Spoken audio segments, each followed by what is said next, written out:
He stood in silence, the weight of the 5-year contract hanging over him like a shroud. To the world, he was nothing more than an invisible servant. He watched the steam rise from the pot, his movements practiced and devoid of pride.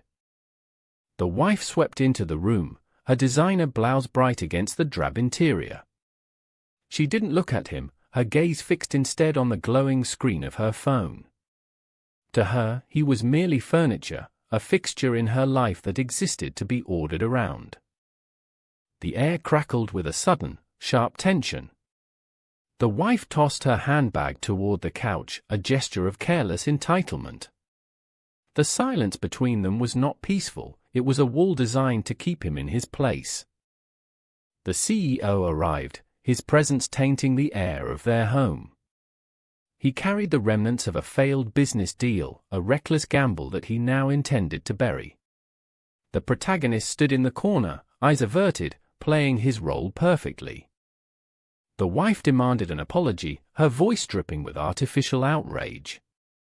She pointed at the protagonist, demanding he take the fall for the CEO's gross negligence. He remained still, knowing that a single word of defiance would invite scrutiny he couldn't afford. The CEO smirked, relieved to have found his target. He leaned in close, his predatory gaze heavy with malice. He knew the protagonist had no recourse, trapped by his own engineered poverty. The protagonist offered the apology, his voice low and monotone. Every syllable was calculated to be just pathetic enough to satisfy them. He felt the cold sting of their laughter, a small price for his long-term goal. The mother-in-law swept in, her fur coat heavy with the scent of vanity. She immediately began searching for the protagonist, her eyes scanning for weakness. She lived for the small, stinging humiliation she could inflict upon him. She didn't waste time with pleasantries, immediately demanding his monthly savings. Her tone was sharp, a demand dressed as a household duty. She saw him not as a son-in-law, but as a bank that occasionally needed to be squeezed. The protagonist retreated to the counter, opening a rusted tin box where he kept his meager cash. Each bill he handed over felt like a heavy stone on his conscience. Yet, he surrendered the money without a flicker of hesitation or regret. The mother-in-law snatched the money, her eyes never meeting his. She turned toward the wife, a predatory smile forming on her lips as she pocketed the loot. The protagonist remained in the shadows, his face an unreadable mask of subservience. Inside the bedroom, the CEO began to sweat, his bravado crumbling as he checked the markets. The failed deal was spiraling, and the legal repercussions were looming closer by the second. He needed a distraction, and the wife was all too happy to oblige. The wife started demanding more from the protagonist, her greed fueled by the mother-in-law's earlier success. She wanted expensive jewelry, something to match the status she felt she deserved. The cycle of extraction was accelerating. The protagonist looked out at the city, the skyscrapers reflecting in his calm, grey eyes. He was the only one in the room who knew how fragile their reality truly was. He remained silent, allowing them to believe they had won every encounter. A sharp knock sounded at the door, freezing the trio in their tracks. It was the rival, a shadow from the business world they had all hoped to forget. The atmosphere in the apartment shifted from smug arrogance to cold, sharp terror. The rival stepped inside without invitation, his presence eclipsing everyone else in the room. He didn't look at the wife or the mother-in-law, his eyes immediately locking onto the protagonist. There was a flicker of recognition, a dangerous secret shared in the silence. The CEO tried to intervene, but the rival's icy glare silenced him instantly. The wife cowered behind the mother-in-law, the sudden shift in power rendering them both mute. The protagonist remained in his corner, his silence now feeling like an iron cage. The rival finally spoke, his voice calm and lethal. He addressed the protagonist, his words a direct challenge to the contract's protective veil. The room felt like it was shrinking around the fragile lie the protagonist had maintained for years. The protagonist stood up, the chair scraping sharply against the floor. For the first time, he met the rival's gaze directly, his grey eyes losing their dullness. The air felt charged, a storm ready to break within the confined space of their home. He pulled a single, heavy document from his inner pocket and placed it on the coffee table. It was the contract, its ink dark and final against the glass surface. The wife gasped, the realization dawning on her that she had never known the man she had called a servant. The office is quiet, save for the hum of the ventilation system. A shadow moves quickly, sliding a thick envelope into the bottom drawer. The trap has been set with meticulous, cold precision. He walks into the office, his footsteps heavy and rhythmic. He notices the slight misalignment of the drawer handle. He says nothing, his face a mask of practiced, silent obedience. He doesn't open the drawer. Instead, he turns away, knowing exactly whose fingerprints are on the trap. The game has begun, and he is ready to play the fool. The wife adjusts her jewelry, her face set in a performance of deep, wounded betrayal. She meets her allies to coordinate the public narrative. Her voice is soft, calculated, and sharp. The CEO paces the floor, sweat beading on his forehead as he reviews the forged documents. He is desperate to consolidate power before the audit. He needs a scapegoat, and he has chosen the perfect target. The rival watches from the shadows, his eyes cold and calculating. He sees the CEO's panic and the wife's schemes converging on one man. He remains still, waiting for the blood to be drawn. The protagonist walks past them, his head bowed, carrying a stack of files. He catches a glimpse of their conspiring expressions. He doesn't falter, keeping his rhythm perfectly steady. The CEO summons the protagonist, his voice thick with fake sympathy. He asks for a progress report on the very accounts he plans to claim are stolen. The protagonist agrees, his compliance absolute. The wife cornered him near the water cooler, her face twisted in feigned pity. She tells him to confess before things get worse, hoping to extract a preemptive admission. He remains silent, offering only a polite nod. The mother-in-law confronts him, her voice dripping with venom. She warns him that his marriage is over and his career is finished. He doesn't even blink, his expression as empty as a blank page. Rumors spread like wildfire through the office walls. People whisper, glancing his way with eyes full of mockery. He ignores it all, focusing only on the rhythm of his own breathing. The CEO makes the final call to the board of directors. He is sweating, his confidence slipping as he finalizes the betrayal. He prints the fake files, convinced of his imminent victory. He sits quietly, watching the clock tick down to the meeting time. He checks his watch, a flicker of something ancient and dangerous in his expression. The trap is now fully primed. The wife meets the CEO at the door, sharing a brief, triumphant look. They enter together, a united front ready to destroy a man they believe is defenseless. The stage is set for the final humiliation. He follows them in, his demeanor perfectly subservient. He takes his seat at the far end of the long table. The air is thick with anticipation and the scent of expensive cologne. The CEO stands, slamming a file onto the table. He begins his speech, his voice booming with fake indignation. He accuses the protagonist of grand larceny, his finger pointed directly at his chest. The wife adds her testimony, her voice cracking with performative sobs. The board members murmur, their faces turning towards the protagonist with disgust. He sits perfectly still, refusing to defend himself. The CEO demands the protagonist hand over his badge and security clearance. The protagonist stands, moving with a sudden, eerie grace. He reaches into his jacket, not for the documents, but for his phone. He hits send on his phone. Instantly, every screen in the room turns black, then flashes with a single, glowing red notification. The CEO's face goes pale as the truth hits the screens. The protagonist rises, his posture changing. He is taller, sharper, more dangerous. He looks at his wife, then at the CEO, his voice cold and clear. The 5-year contract is finally void. The silence in the room was heavy, broken only by the rhythmic hum of the ventilation system. The protagonist sat perfectly still, his hands folded neatly on the cold metal surface. He was not waiting for an attorney, but for a signal that the 5-year clock had finally struck midnight.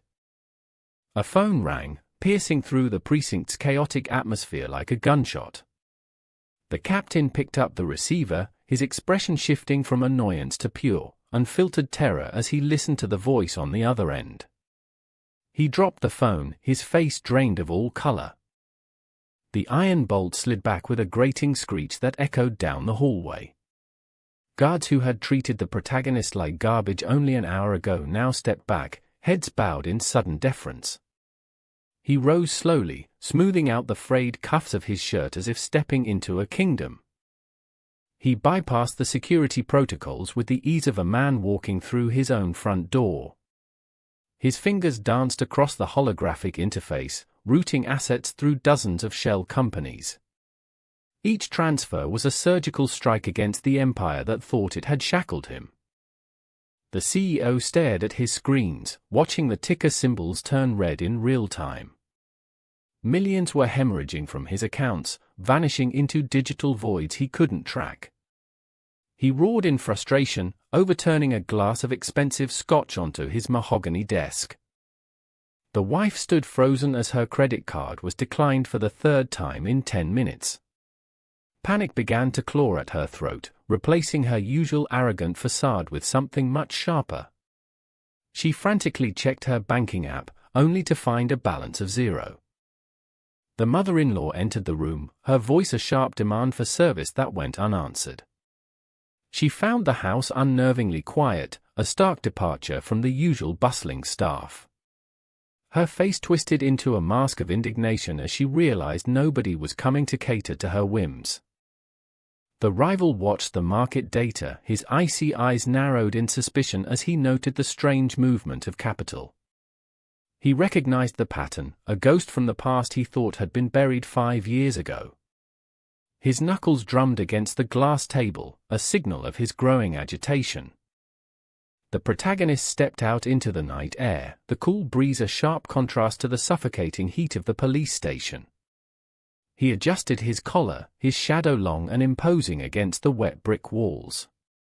He took a single breath, savoring the taste of absolute freedom. The CEO frantically dialed his associates, his voice cracking under the weight of his mounting debt. Everyone was either unavailable or pretending they didn't know his name. He realized then that he wasn't just losing money, he was being erased. The wife marched toward her husband's office, her heels clicking rhythmically against the marble floor. Her anger was a shield, masking the dread that had started to settle in her stomach.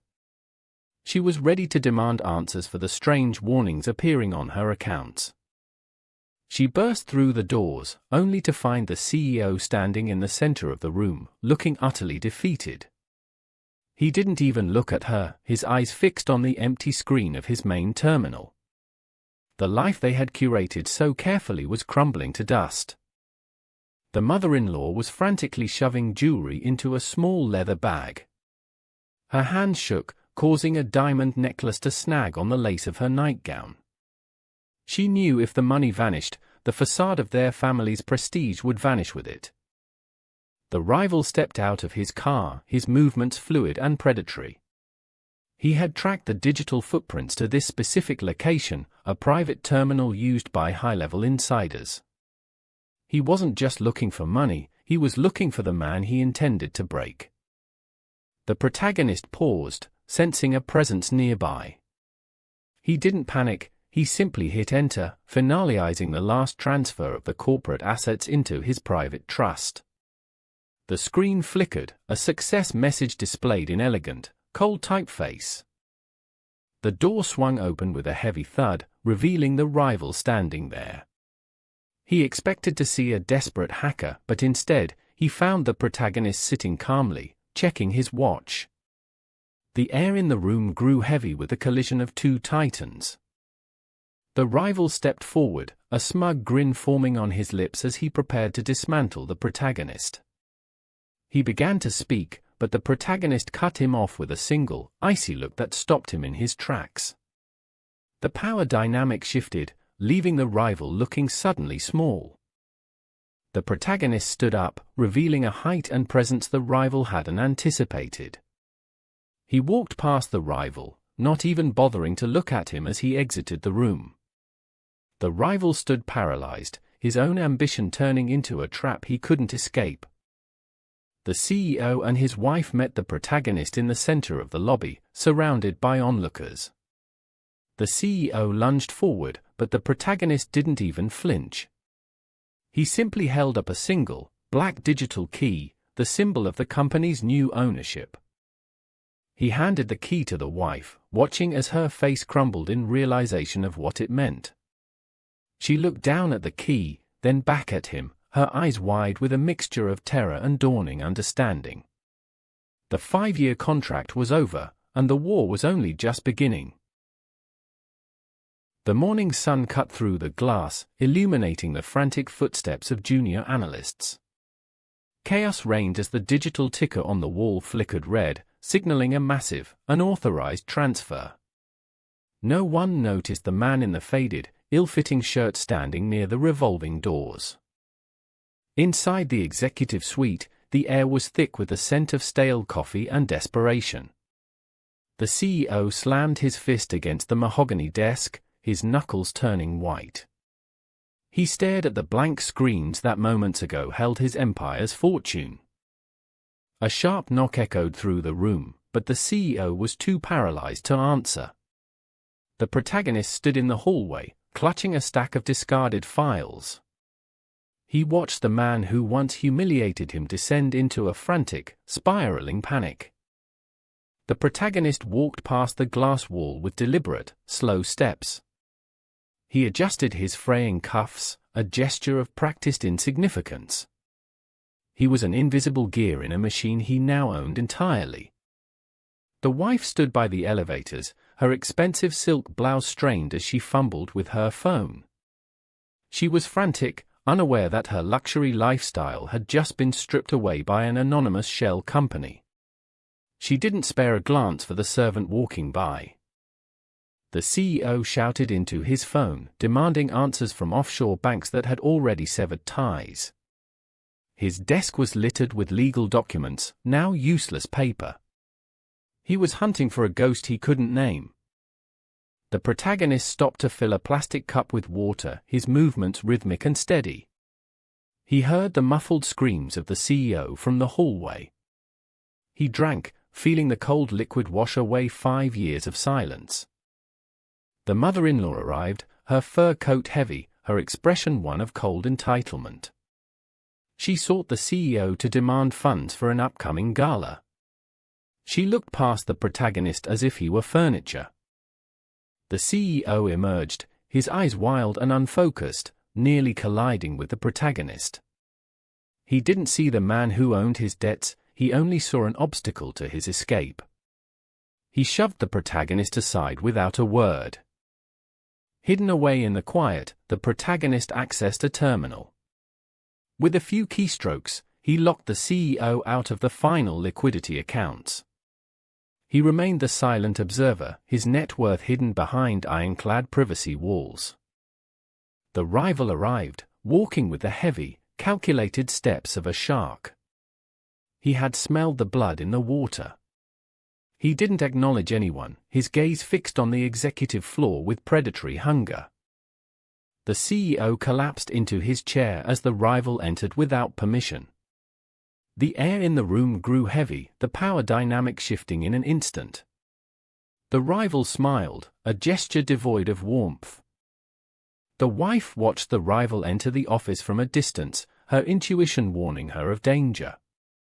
She pulled at her gold necklace, her poise beginning to crack under the weight of the unknown. Everything she built was slipping away. The protagonist hovered nearby, a shadow in a cheap uniform. He watched the rival, knowing the man was walking into a phantom market crash. The irony was sweet, kept locked behind his practiced, empty face. The CEO tried to stand, but his legs failed him. He was losing control of his board, his staff, and his sanity. The rival leaned in, whispering something that broke the remaining shell of the CEO's resolve. The wife burst into the room, her composure finally shattered. She demanded to know who had initiated the sell-off. The CEO just stared at her, his mind empty and broken, unable to offer an answer. The mother-in-law entered, gasping at the sight of her son-in-law's defeat. She clutched her pendant, the symbol of her status now worth nothing. The power dynamic in the room was irrevocably shattered. The protagonist stepped forward, finally breaking his silence. He didn't look at them as equals, he looked at them as a man looks at old, broken toys. He held a single, crisp document in his hand. The CEO looked up, finally focusing on the man he had ignored for years. He saw the shift in posture, the coldness in the eyes, a man he didn't recognize. The document hit the desk with a sound like a gavel. The silence in the room was deafening. The protagonist smiled, but it didn't reach his eyes, it was the smile of a predator that had finally been released from its cage. Everything was about to change. The wife stares at her reflection, her hands trembling as she runs them over the fabric of her favorite couture gown. It feels brittle, like cheap paper. She knows this dress cost a fortune, yet the stitching unravels at the slightest tug. The illusion of her perfect life is starting to fray at the edges. The protagonist sits in the corner, his back turned to the door, observing the chaos through a small mirror.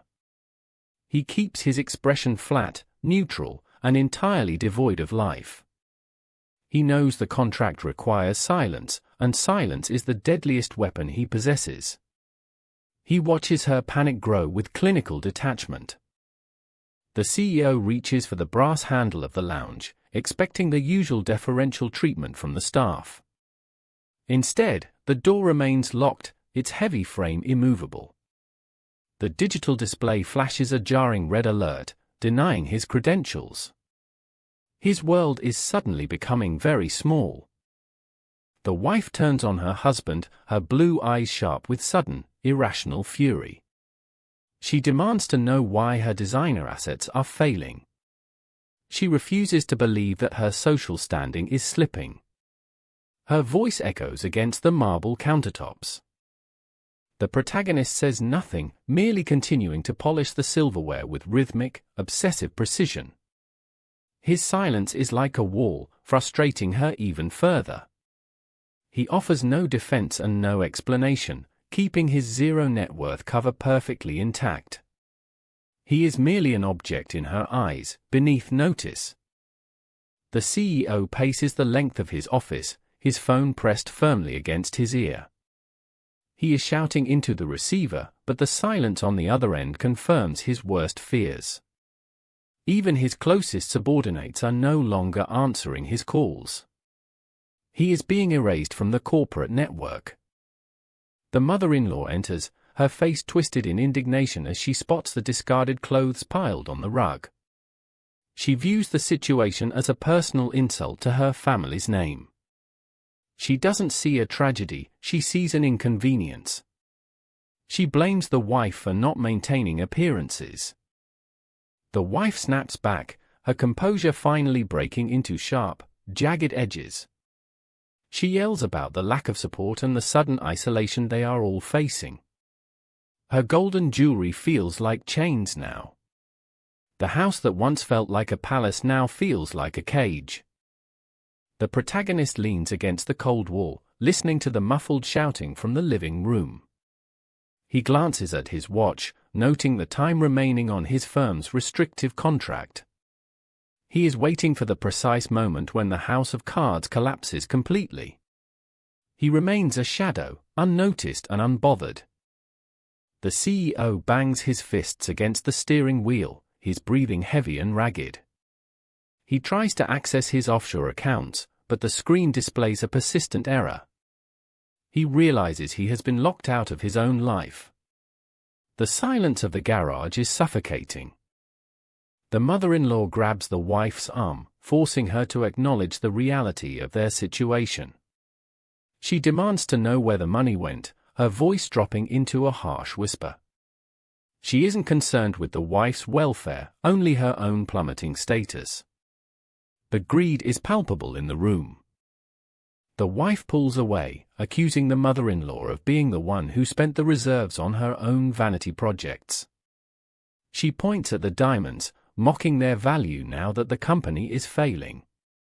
Their domestic relationship has completely devolved into a power struggle for the scraps. The CEO enters, his face flushed with uncharacteristic panic. He slams the door behind him, his presence disrupting the tense standoff between the two women. He looks like a man who has lost everything and is desperate to blame someone. The tension in the room hits a breaking point. They all converge, pointing fingers in a chaotic circle of accusation.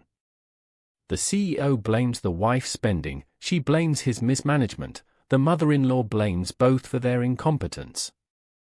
None of them notice the silent figure watching from the shadows of the doorway. The cycle of blame is their own trap. The protagonist steps forward just an inch, his face partially caught in a beam of light. His expression is one of hollow calm. He remains the silent observer, his net worth zero, his profile invisible. He is the catalyst they never saw coming. The CEO grabs the protagonist by the collar, dragging him into the light. He screams at him for being lazy and useless, venting his frustration physically. He expects a cowering reaction, but the protagonist's body remains limp and unaffected. He is essentially attacking a stone. The wife watches in stunned silence, realizing the protagonist hasn't blinked in minutes. There is no fear in his eyes, only a hollow void that unnerves her more than any shout. The power dynamic shifts in an instant, though only the protagonist knows why. She takes a hesitant step backward. The protagonist pushes the CEO's hand away with a single, practiced movement. It is not an act of aggression, but of profound, unsettling detachment. He walks toward the door, his movements fluid and precise. The family is left frozen in the middle of their own chaos. As he reaches for the door, the protagonist pauses, his hand hovering over the lock. He does not turn around, but he speaks into the silence. His voice is cold, clear, and utterly unrecognizable to them. The atmosphere in the room drops several degrees in an instant. He opens the door to reveal a man in a sharp gray suit standing on the other side. The visitor bows deeply to the protagonist, acknowledging him as the true owner of the firm. The family watches in horror as the veil of the servant falls away to reveal a predator. The silent observer has finally arrived.